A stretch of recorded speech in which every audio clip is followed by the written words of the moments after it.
Well, right now, President Biden is meeting with Japan's Prime Minister at the White House. The purpose of the state visit to highlight a growing economic and defense partnership with a key U.S. ally in the Pacific, while at the same time sending a clear message to China. NewsNation's Kellie Meyer live for us at the White House.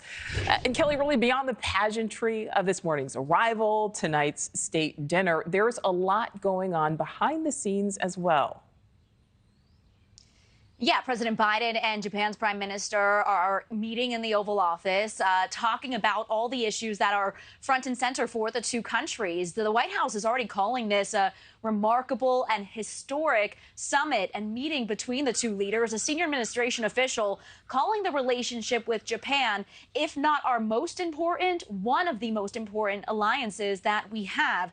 Now, President Biden officially welcomed Japan's Prime Minister Kishida to the White House with all of the pomp and circumstance of a state visit, though this is considered an official visit. Now, what to expect from all of this? We've been speaking with White House officials about what to expect over these next 24 hours. They're calling what they call deliverables. That means what are the takeaways from this visit? They say there will be about 70 of them.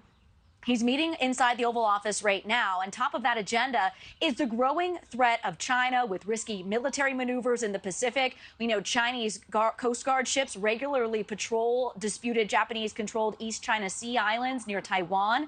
This as China claims Taiwan as its own and says it will take it by force if necessary. The U.S. is weighing adding Japan to AUKUS. That's the Australia, UK, and U.S. partnership.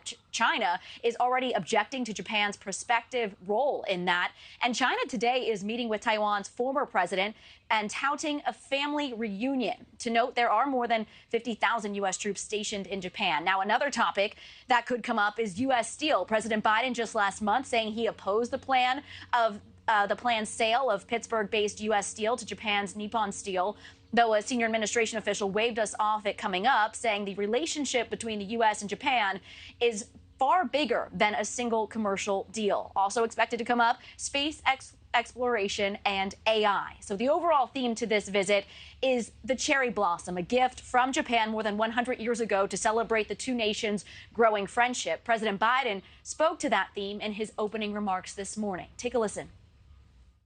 Every spring, cherry blossoms bloom across this city, thanks to a gift from Japan of 3,000 cherry trees over a century ago. These trees are timeless, inspiring, and thriving.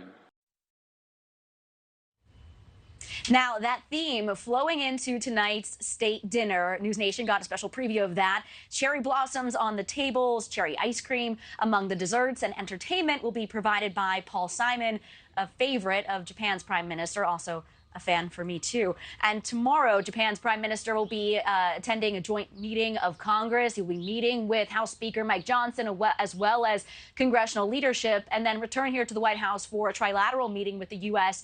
and the Philippines. He will head then to North Carolina on Friday to visit the Honda and Toyota factories there before heading back to Japan. So a busy day here at the White House, Nichole. Very busy. All right, Kellie, thank you. Thank you for watching. Go to newsnationnow.com to find NewsNation on your television provider. And don't forget to click the red subscribe button below to get more of NewsNation's fact-driven, unbiased coverage.